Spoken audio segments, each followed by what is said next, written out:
कैसर अहमद राजा साहब की आदत है कि वो मुख्तलिफ़ हवाले से तारीख़ को मस्त करते हैं, हक़ाइक़ को तोड़ मरोड़ के बयान करते हैं। ऐसा ही उन्होंने एक वीडियो में सोशलिज़म और सोशलिस्ट मईशत के हवाले से कहा, और उन्होंने कहा वहाँ की जो मईशत है वो तो लोगों की चीखें निकल गई थी। तो इसलिए तारीख़ी तौर पर ये ज़रूरी है कि इस गलत फ़हमी को, इस मुग़ालते को कम किया जाए। सबसे पहले इसके कॉन्टेक्स्ट को समझना चाहिए। मॉडर्न अमेरिका की जो तारीख़ है वो 1777 से शुरू होती है, और 1777 से लेके अमेरिका ने मिलिटरीली कोई 200 से 223 मरतबा से ज़्यादा जो है वो मुख्तलिफ़ ममालिक पर हमला किया है। और जो सोवियत यूनियन की तारीख़ शुरू होती है सोशलिस्ट मईशत की, वो 1917 से। 1917 में जब सोवियत यूनियन में इनक़लाब आया तो वहाँ लाइफ़ एक्सपेक्टेंसी 37 थी। तालीम की शरह जो है वो 30% से भी कम थी।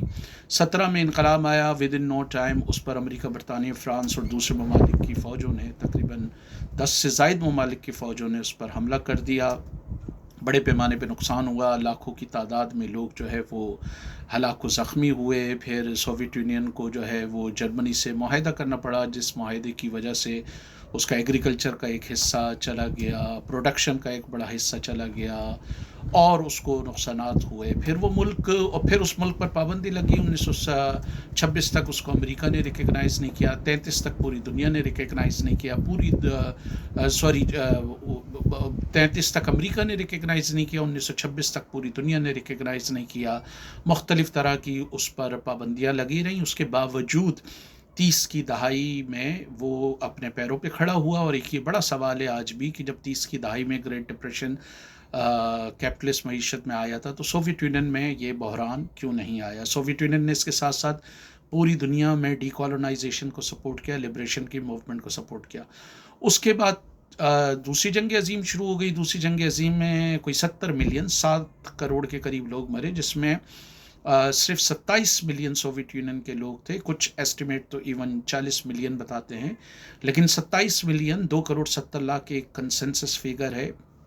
34,000 से ज़्यादा उनकी इंडस्ट्रीज़ तबाह हुई, हज़ारों की तादाद में उनके शहर, कस्बे और गांव जो है तबाह हुए। उसके बावजूद 1956 में दुनिया का पहला इंडस्ट्रियल मुल्क अमेरिका था, और दूसरा इंडस्ट्रियल मुल्क जो था वो सोवियत यूनियन था। तो ये जो कैसर अहमद राजा ने कहा कि वहाँ की मईशत ऐसी थी कि लोगों की चीखें निकल गई थी, और उसमें जो ह्यूमन डेवलपमेंट इंडेक्स ये हैं कि वो मुल्क जहाँ लाइफ एक्सपेक्टेंसी 1917 में तकरीबन 37 थी, वो 1991 1992 में जब सोवियत यूनियन का कोलैप्स हुआ तो लाइफ एक्सपेक्टेंसी 60 65, इवन कुछ इलाकों में 70 और 80 तक चली गई थी। सोवियत यूनियन में खला में पहला कुत्ता भेजा, पहली औरत भेजी, एस्ट्रोनॉट्स, दुनिया के बेहतरीन एस्ट्रोनॉट पैदा किए, इंजीनियर्स पैदा किए, साइंटिस्ट पैदा किए। और इसके अलावा उसने पूरी दुनिया में गरीब ममालिक को सपोर्ट किया, पाकिस्तान को स्टील मिल दिया, चाइना का पहला मौशी प्रोग्राम उसने दिया, 22,000 सोवियत एडवाइज़र वहाँ थे।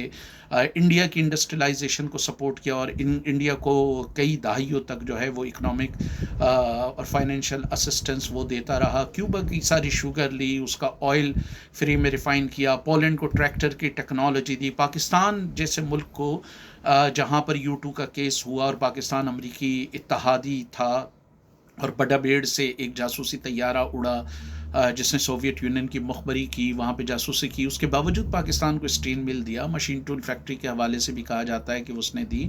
ऑयल रिफाइनरी के हवाले से ही बात हो रही थी जो मटीरियलाइज नहीं हुई।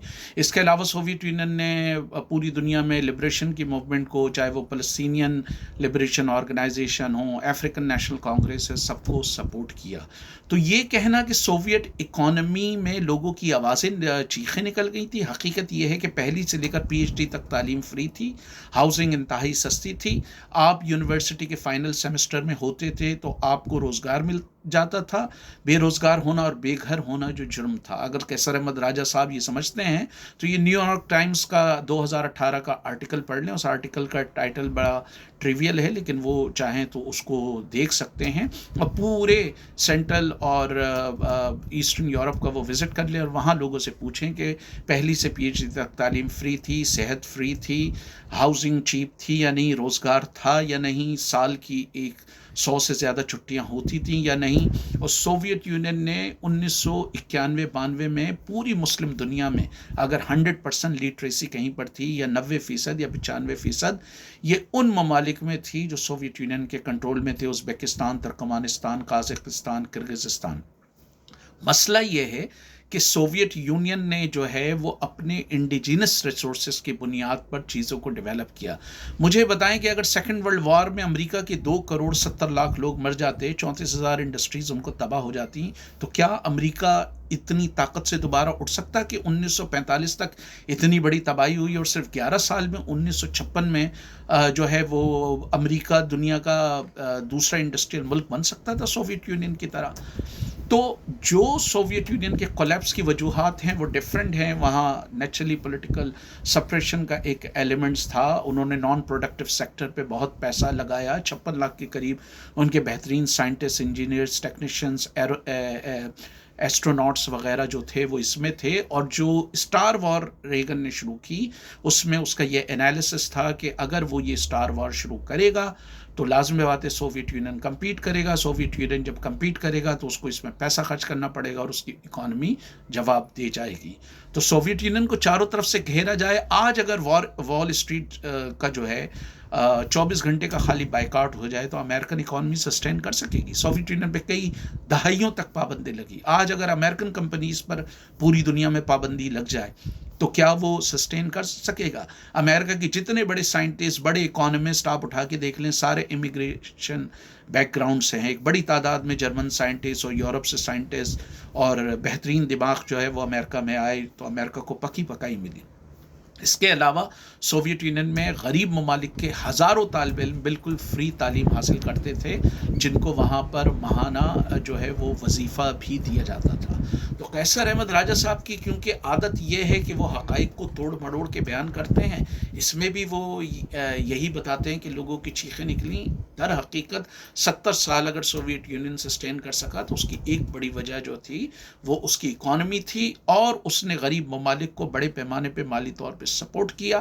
لازم بات ہے اس سے بھی اس کی معیشت کو دھچکا پہنچا. لیکن جہاں تک ہیومن ڈیولپمنٹ انڈیکس کا تعلق ہے، اگر معیشت کا کام انسانی ترقی ہے تو سوویت یونین میں اور جتنے سوشلسٹ کنٹریز تھے وہاں جو ہیومن ڈیولپمنٹ انڈیکس ہوئی، اس کی تاریخ عالم انسانیت میں مثال نہیں ملتی.